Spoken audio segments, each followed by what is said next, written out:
Be ready. 15 seconds.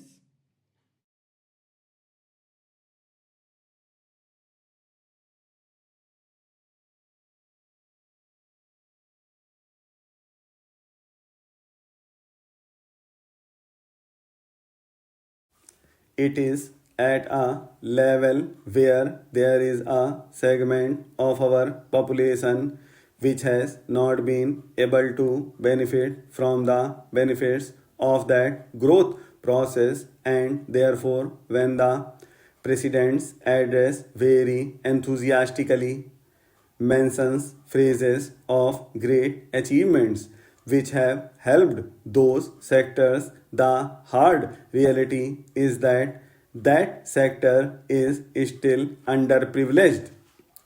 There is also another segment which is an aspirational India where the aspirations are larger and understandably so, and therefore this mandate also reflects on the government desire and the electorate desire to really perform as far as these areas are concerned.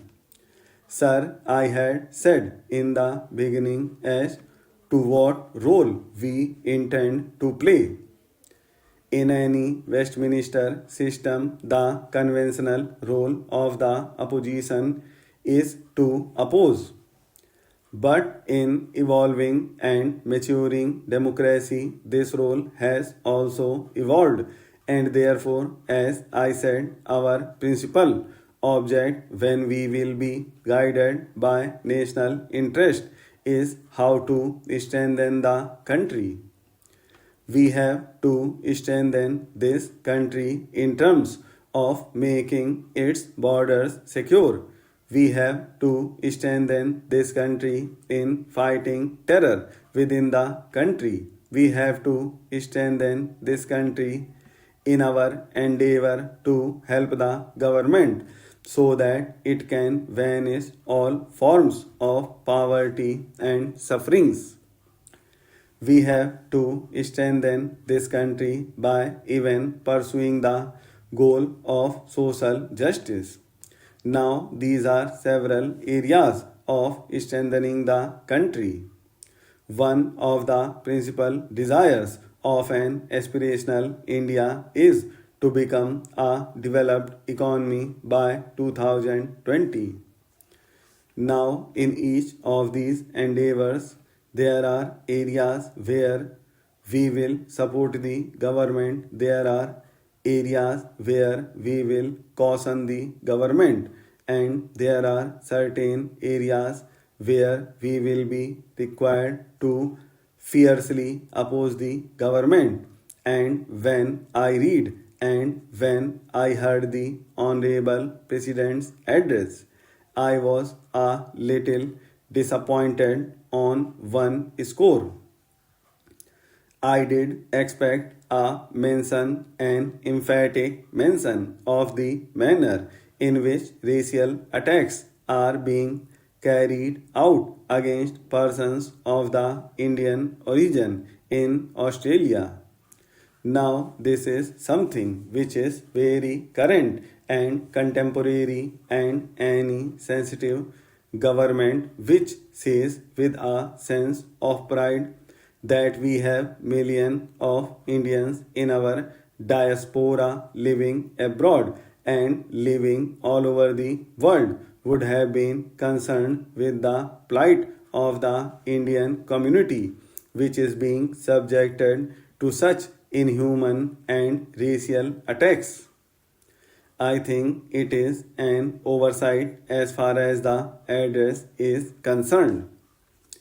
When I read the address, I also read my party's manifesto, and I have no hesitation in saying that there are several areas which are of common national cause for the entire political community.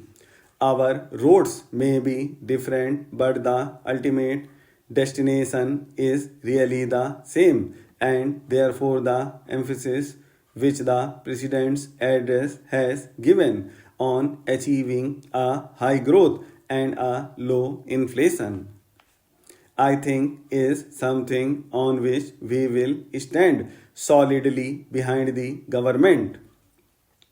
The President's address in terms of the desire of the government to legislate the Food Security Act so that the impoverished people in India living below the poverty line can have the benefit of 25 kilograms of food grains at affordable prices is an inherent part of the right to food, and we do believe that this right to food, as a large number of liberal economists say, is a populist scheme.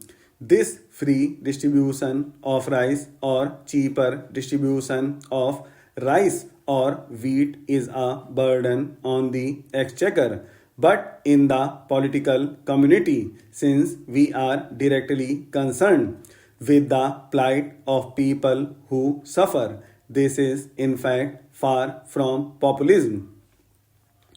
It is a right of food and the benefit of the government resources, the exchequer reaching the weakest man, and therefore in states which have been implementing, particularly Chhattisgarh. Now I am told Orissa has also started it. It has worked very effectively. And if the government brings this, really implements this right to food, I have not the least doubt in saying that we in the opposition would strongly stand behind the government in implementing this across the country. As for the determination which the government has ostensibly expressed for having a zero tolerance as far terrorism is concerned, my party had occasionally felt in the last 5 years that the government was soft on terror, and we were amongst people who were considered as those who really stand by this phrase zero tolerance on terror. Accusations were hurled at us. I am not going to say for a moment that it is my ideological victory or my party's ideological victory that you have been compelled to use the same language after 2611, which we have been using. But if the government really effectively implements this zero tolerance towards terror, this is no reason why we will not stand behind the government while this is done. Sir, the one rank, one pension issue was raised by us in our manifesto. The government had said that they would examine it. I would seriously urge the government to not merely examine it but also to concede to this demand.